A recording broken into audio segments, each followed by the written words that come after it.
Den termiske energi eller indre energi af en stofmængde er lig med den samlede kinetiske og potentielle energi af stofmængdens molekyler eller atomer. Der er to måder, hvorpå man kan tilføre termisk energi til et system.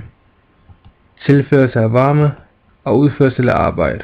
Det man forstår med varme er overførsel af termisk energi fra et system til et andet. Et system indeholder ikke varme som sådan, altså varme det er ikke et stof, men ved tilførsel af positiv varmemængde får systemet større termisk energi. Og modsat, afgivelse af varme er lige med mindre eller tab af termisk energi. Eksempelvis her ved et bål overføres der termisk energi fra bålet over til personerne via elektromagnetisk stråling.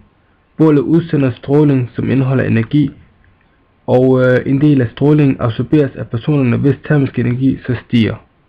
Et andet eksempel her er en hammer slået ned på et søm, og hammerens kraft på sømmet udfører arbejde, og det resulterer så i, at der tilføjes termisk energi til sømmet. Hvis vi nu forestiller os et fysisk system, som gennemgår en proces, hvor der udføres arbejde A på systemet, og der tilføres varmen Q til systemet. Der vil varmelærens første hovedsætning udtrykkes på den her måde. Her er A udførsel af arbejde, og Q er udførsel eller tilførsel af varme. Mens E term 2 er termisk energi efter processen, og term 1 er en termisk energi før. Mens delta E term, og her har vi en figur, som beskriver formen. Ved tilførsel af varme eller afgivelse af varme til en genstand eller stofmængde vil temperaturen stige eller falde, forudsat at der ikke sker en tilstandsændring. Den mængde varme, der afgives eller som tilføres per grads afkøling eller opvarmning, afhænger af genstanden, altså et stofs varmekapacitet. Det er dens evne til at optage eller afgive varme. Den tilførte varmemængde Q er proportional med temperaturstigning, i det at hvis man fordobler varmeførslen, skal man også fordoble temperaturstigningen. Dette kan udtrykkes ved denne ligning.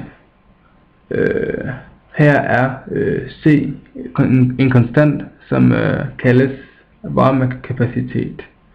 Og vi kan isolere C ved at dividere T2 minus T1, og på den måde kan vi se, at varmekapaciteten er lig med den tilførte varmemængde per grads opvarmning.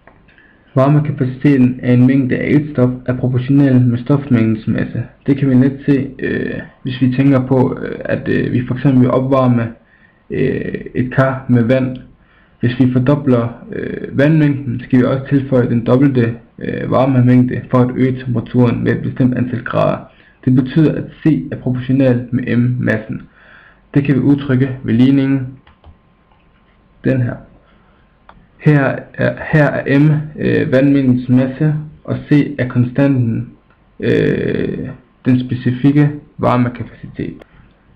Hvis vi dividerer M på begge sider af lighedstegnet, så vil vi få isoleret lille c, altså den specifikke varmekapacitet, og dermed få den her ligning. Og på den kan vi så se, at den specifikke varmekapacitet er den tilførte varmemængde per grads opvarmning per masse.